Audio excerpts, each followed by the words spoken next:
NEET परीक्षा paper leak मामले में घिरे हजारीबाग के ओआसिस स्कूल के प्राचार्य और एनटीए के सिटी कोऑर्डिनेटर डॉक्टर एहसान अल हक ने आज एक प्रेस वार्ता कर अपना पक्ष रखा। उन्होंने कहा कि उनकी और उनके केंद्र की इस मामले में कोई गलती नहीं है और मीडिया उन्हें खामखा बदनाम कर रही है। डॉक्टर हक ने दावा किया कि 5 मई 2024 को आयोजित नीट परीक्षा हजारीबाग के 5 केंद्रों में एनटीए के नियमों के अनुसार संपन्न कराई गई। उन्होंने कहा कि सभी प्रश्न पत्र सील बंद बक्सों में थे और उन्हें परीक्षा के बाद 5 मई को सुबह 7:30 बजे एसबीआई बैंक में जमा कर दिया गया था। हालांकि 21 जून को सामने आई खबर के अनुसार बिहार के पटना में कथित तौर पर इसी परीक्षा का प्रश्न पत्र लीक हो गया था।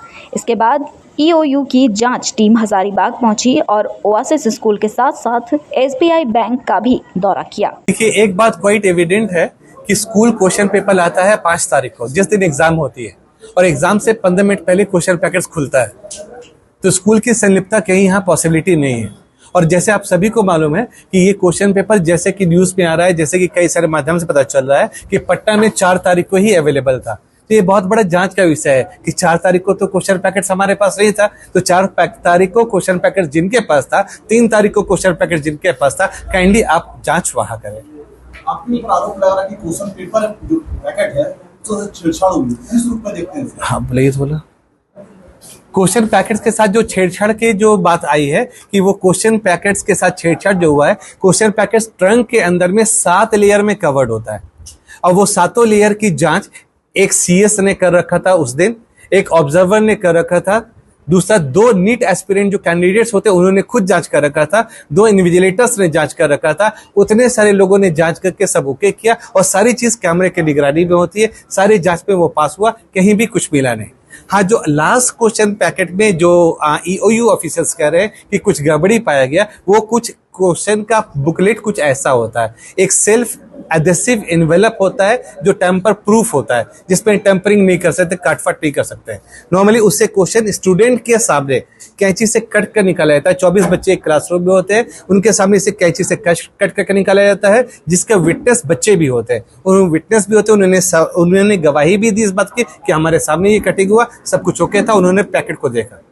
ईओयू ऑफिसर्स का कहना था कि इसके अपोजिट एंड में बिल्कुल यहाँ कुछ इस तरह का एकदम माइनर प्रेसाइजन कट एक था, बहुत ही हाई स्किल्ड प्रोफेशनल द्वारा जो किया जा सकता है, जो 7 लेयर अंदर जाकर वो कट यहाँ से किया, तो वो कट करके फिर एक ग्लू से चिपका दिया गया, जो किसी मामूली आदमी, आम आदमी के पकड़ से बाहर है। हमारे और आपके जैसे आम आदमी इसको बिल्कुल पकड़ नहीं पाएंगे। हाँ, चूंकि वो लोग इस तरह के कई सारे केसेस हैंडल करते हैं तो वो जानते हैं, उनको कई सारा केसेस देखा है, तो ऑब्वियसली उन्होंने बताया कि यहाँ जो कटिंग हुआ है वो किसी हाई स्किल्ड प्रोफेशनल ने किया है और वो कहाँ किया है, 3 तारीख को कहाँ किया, 4 तारीख को कहाँ किया, हमें नहीं मालूम है। इसकी जांच होनी चाहिए, अनुसंधान होना चाहिए। आपके पास बैंक में लापरवाही देखे आप?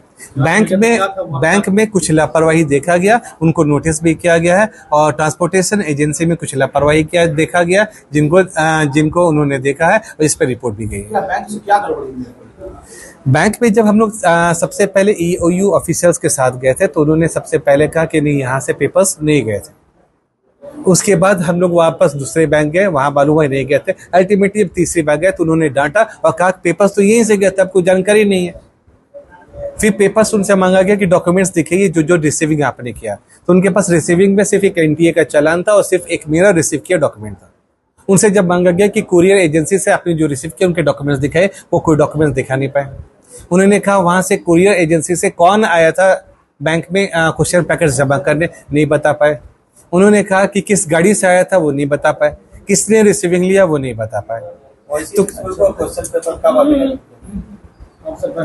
तो ये सारी बातें हुई, तो अल्टीमेटली उनको एक कुछ नोटिस सर्व किया गया वहीं पे ईओयू ऑफिसर से और कहा सारी डॉक्यूमेंट्स हमें चाहिए, जो लास्टली तक वो रिसीविंग नहीं दे पाए। अल्टीमेटली वो रिसीविंग कुरियर एजेंसी में मिल गया था कि वही कस्टोडियन ने रिसीव किया था। सर, आपने कहा कि क्वेश्चन पेपर भी गलत तरीके से रखा हुआ था कुरियर ऑफिस में। कुरियर ऑफिस जैसे हम लोग गए, वहाँ इंक्वायरी हो रही थी कि क्वेश्चन पैकेट्स कैसे आया, तो रांची से एक उन्होंने कहा कि नेटवर्क की गाड़ी से आया। नेटवर्क की गाड़ी जनरली वो गाड़ी होती है जो कई सारी कंपनीज को एक साथ सर्व करती, जहां जरूरत हो वहां, तो एक गाड़ी से आया। उन लोगों ने क्वेश्चन पूछा कि रांची से जो कुरियर की गाड़ी आई, तो वो कुरियर की गाड़ी में कितने लोग थे, उन्होंने कहा सिर्फ एक ड्राइवर था, सिर्फ एक ड्राइवर गाड़ी लेकर के यहाँ आया। और फिर कैसे हुआ तो कैमरा में देखा गया कि उन्होंने क्वेश्चन ट्रंक्स को बिल्कुल एक दुकान के फॉर्म में उसकी ऑफिस है उस ऑफिस के सामने गिरा दिया और गाड़ी चले गए। उन्होंने क्वेश्चन पूछा कि यही यहाँ से 1-2 किलोमीटर दूर जाएंगे, यही ट्रक यही गाड़ी क्यों नहीं वहां तक पहुंचाई? उन्होंने कहा कि ड्राइवर नहीं माना। उन्होंने क्वेश्चन पूछा कि फिर यहाँ से बैंक आपने कैसे पहुंचाया? तो उन्होंने कहा कि हमने ई रिक्शा से पहुंचाया। तो इस बात को ओयू ऑफिसर्स ने बिल्कुल कहा कि ये बहुत गैर जिम्मेदाराना है कि इस तरह से ट्रांसपोर्टेशन किया, जबकि इतनी सेंसिटिव पेपर्स ये थे। आपके स्कूल का आरोप लगा यहाँ के प्रचारे में जी किस रूप में देखते हैं? कहीं ना कहीं लगता है कि पूरा मामला जो है उसमें लापरवाही। ये देखिए, ऑब्वियसली जब ये इतना बड़ा एग्जाम हुआ, जब इतना बड़ा स्टेक्स लगा हुआ था, तो ऑब्वियसली एसओपीएस गवर्नमेंट का फॉलो करना चाहिए था, एनटीए का फॉलो करना चाहिए था, बहुत ही टाइट शेड्यूल से काम करना चाहिए था।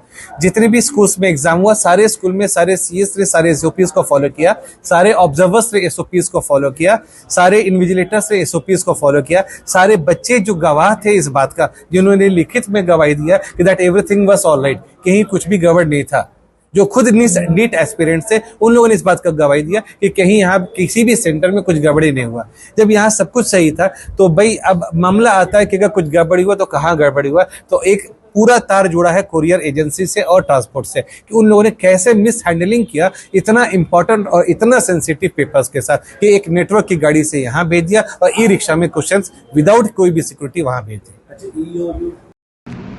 उन्होंने डिप्टी कस्टोडियन जो दूसरे नाम से जॉइंट कस्टोडियन थे उनको बुलाया। उन्होंने चाहा कि हाँ हमारे यहाँ से रिसीव। उन्होंने कहा कागज दिखाइए।